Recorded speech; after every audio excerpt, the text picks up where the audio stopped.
Hey, what's going on, everybody? It's Adam Burke from BangTheBook.com coming to you with my Thursday three-pack here for December 27th. Talk about my three favorite plays on a limited card here for tonight's action. Lots of good stuff over at BangTheBook.com. Make sure you check it all out, including Parker Michaels' updated NHL picks here for the Thursday, December 27th card. Good to get hockey back after a three-day break. Good to get Parker back as he got a chance to recharge his batteries there with a little bit of downtime. We got all the college football bowl games previewed over there. We got a lot of good NFL content coming your way this week. I'll be writing up a preview for this weekend's UFC event. So good stuff going on at bangthebook.com. Almost the start of a new month, so our monthly contests will reset. And of course, you can always join our daily streaker contest. Look to win some cash prizes in those free pick contests. Good edition of Bang the Book Radio coming your way today. Two professional handicappers, Brad Powers and Tony George. Good show yesterday with Brian Leonard and Wes Reynolds. Good show on Monday with Kyle Hunter as well. So if you ever miss an edition of Bang the Book Radio, you can find the segments right here on our YouTube page, or you can find the segments and the full shows at bangthebook.com, Stitcher, iTunes, Spotify, you name it, you can find us there with Bang the Book Radio. All right, let's go ahead and dive into my Thursday three-pack here. We'll start with one of the bigger games on the board for today's action. It's game 237, 238. Between Miami and Wisconsin. That is the Pinstripe Bowl at Yankee Stadium in the Bronx. I'm going to go against the grain here. Looks like I'm on an island all by myself for this game. I'm going to take Miami in this spot. You can find them now -2.5. Steady stream of Wisconsin money on this game pretty much since this line opened. And I certainly understand why. Miami, over the last 2 years, anytime they've stepped up in class, anytime they've played somebody worth something, the Hurricanes have had problems. But I think in this spot here today, in this Pinstripe Bowl, I really like the fact that I'm kind of on an island here because when you look at games where it's very one-sided action in the bowl season, you generally want to be on the other side. Yesterday's Georgia Tech game, a prime example. Everybody, sharp and public, like Georgia Tech in that spot, including me, with Paul Johnson's last game. And Minnesota beat them up 34-10 in blowout fashion. Georgia Tech never did anything in that game. So not a bad position to be in here, to be the only person that likes a certain side of a game. Public underdog's always a little bit scary as well. But really more so than that, I just think that this isn't nearly as bad of a matchup for Miami as it was last season. These two teams did play in the Capital One Orange Bowl. Miami playing at home. We saw that that didn't help South Florida here at all this year in the Gasparilla Bowl. I don't think it helps to play at home. I think it's a detriment to play at home, especially if you're a team that doesn't have a very big following. Miami, obviously, not what they used to be during the U days. Not a whole lot of fan investment, a whole lot of fan involvement. Getting away from home, I think, is really good for them here in this bowl game. Also a crack at revenge against Wisconsin. And look, the Hurricanes weren't that bad in last year's game. They were only outgained by 23 yards, lost by 10, moved the football against a very good Wisconsin defense. That's a Wisconsin defense that last season was 9th in yards per carry allowed and 3rd in yards per play allowed.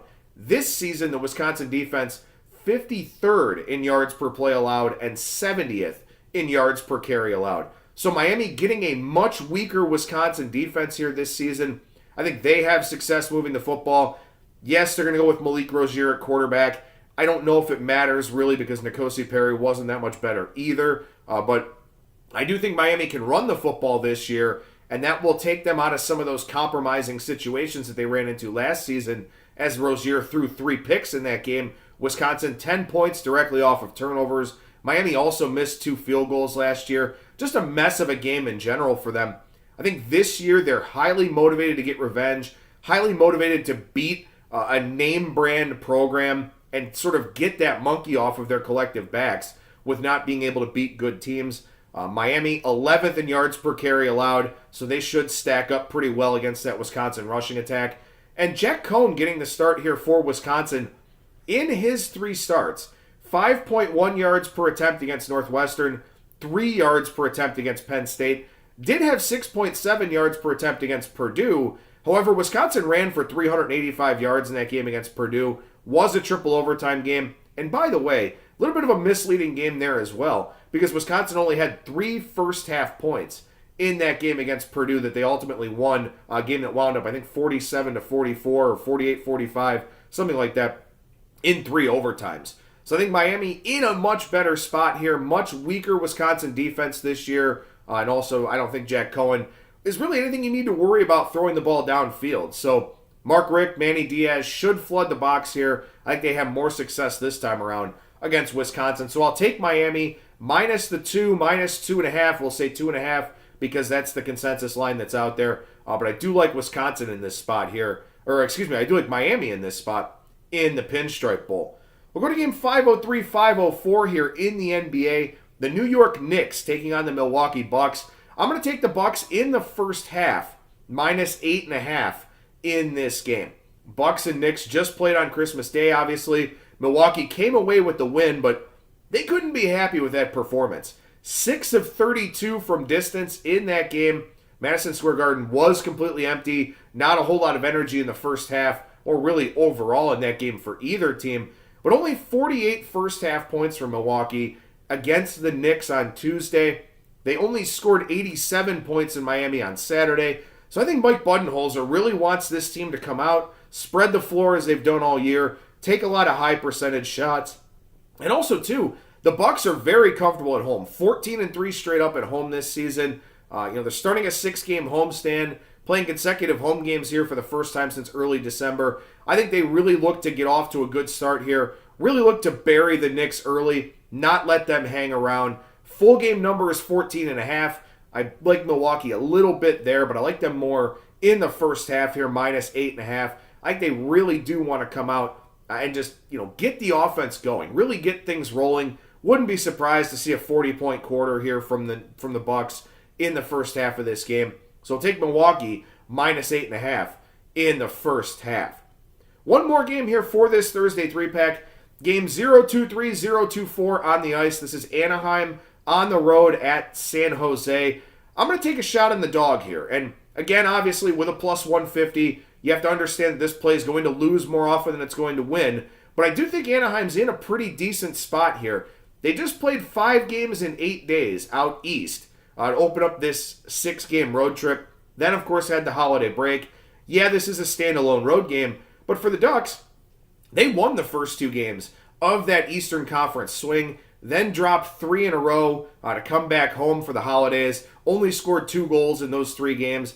I think they come with a really big effort here tonight against San Jose. The Sharks won't have Erik Karlsson. He's still suspended for this game, so that helps Anaheim a little bit. Both of these teams coming in on 3-game losing streaks, so the Sharks not playing all that well either. I would expect them to come with a pretty decent effort tonight.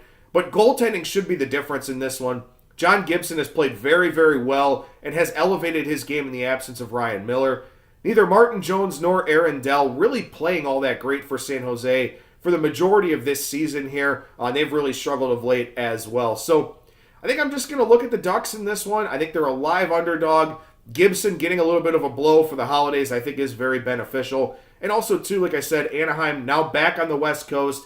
No, it's not at home, but I think this is a spot where they really want to look to even up this road trip and go 3-3. I think that can be a motivating factor for teams on road trips. If you go 3-3 instead of 2-4, it feels like a win.